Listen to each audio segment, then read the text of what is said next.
Welcome back, welcome back. The hottest box office movie around the world at the moment is the latest instalment in the Pirates of the Caribbean series, Pirates of the Caribbean at World's End. One of the most gruesome, terrifying figures is Davy Jones, played by the man who's with me now, Bill Nighy. Bill, welcome. Good morning. Let's have a quick glance of you in action in that film.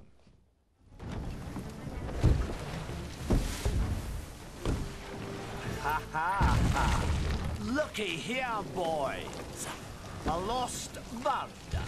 A lost bird that never learned to fly. To my great regret. But Never too late to learn, eh?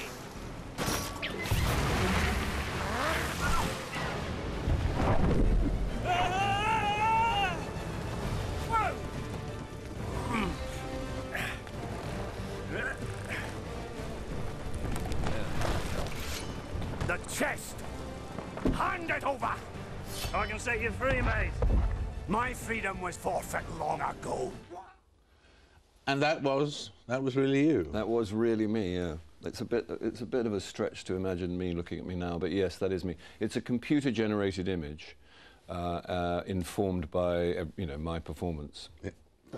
Fantastic, great sight. People don't recognise you in the street from that role. No, thank God. From other ones. Well, after you'd done the premieres for the film in Los Angeles and Tokyo and so on, you then went to a very different environment. Tell us about that. I went to Tanzania. I was a guest of Oxfam, and I went to 3 villages, Ngare Sero, Malambo, and Endulin. Very remote, the remotest places I've ever been to. I met some remarkable people in the most beautiful country who are in terrible trouble. And I was really there, largely my job was to operate as a witness, actually to see how aid has helped, how the money did get there, and when it got there, it was effective, and it did it did change people's lives. So I was there really as a witness for that, for positive things rather than for negative things, and I saw lots of positive things. And in terms of looking at aid working and so on, you said here that during the meeting, the villagers were asked what today would have looked like if Oxfam had not been involved in their lives.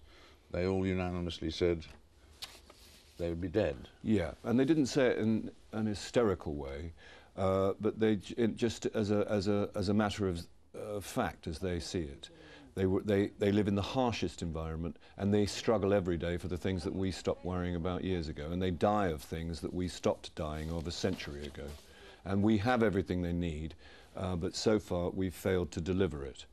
And they're not being, and they don't like asking for money any more than we do. And one of the wonderful things about the way that aid has worked in the communities that I saw is that it's largely been given to the women's groups because they see them as the best place in the best force in the community to deliver it to. And they start businesses. For instance, they started a bead jewellery business, and they made 60,000 pieces of the Make Poverty History campaign bracelets, which revolutionised their lives. They could construct proper houses, they could pay for secondary education for some of their children, they could have some control over their lives, and the women could be very elegantly elevated to a proper place in society, which traditionally hasn't been the case.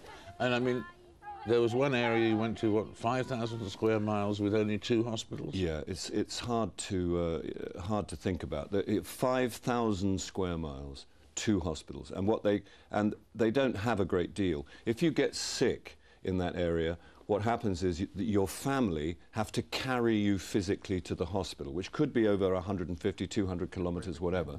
The Dr. Adams, who runs Endulin Hospital, said that he can generally, again, he didn't say this in any kind of sensationalist way, it was just as a matter of trying to illuminate the point. He said, I can generally tell how far roughly the patient may have traveled by the number of relatives that turn up with him. In other words, the number of the members of the family that had to physically carry him. And when they get there isn't a great deal there. They die of TB. There's no need for that. It's obviously treatable. Malaria is curable. The tablet costs 50 cents, it's explained to me. But when they get to the hospital, also the family have to stay with them, several hundreds of kilometers away from home, because the hospital can't afford to, they can only afford to give them 1 meal once. They get 1 meal when they arrive, which is a bowl of porridge. They can't have anything other than that because the hospital don't have it. So then the family have to remain with the patient in order to cook for them for the duration of their stay. And if you saw the conditions, it's not even Dickensian, it's not even medieval. Some of them are, you know, some of the places in which, and as for hygiene and sterilization, all of those things that we take for granted, they are, you know, they are a thing of the future. So your message to the G8 countries today as they pack to go home and so on, your message to them is a message that aid is working, is it? Yes. What would you want to say to them? I would want to say that we can put a man on the moon, we can occupy other countries, we do remarkable things. We have everything that Africa needs. The 8 countries need to collectively combine. I'm not suddenly an expert on African affairs, but this is obvious to me and to anyone else. They need to combine and put it at the top of the agenda, not the last thing they discuss before they pack up to go home, not to put what effectively is old money in new clothes, which is what they've done this morning. They have, in fact, I'm reliably informed, they've only actually increased aid by $3 billion. They call it 60. It's in fact 3, because the rest is all disguised old money, disguised as new. So what they need to do is just to put it at the top of the agenda. If this was happening anywhere else, if this was happening anywhere in Europe or on the continent, we wouldn't be having this conversation and the planes would already be in the air. Because it's Africa, we found a way of not doing anything about Africa, including myself.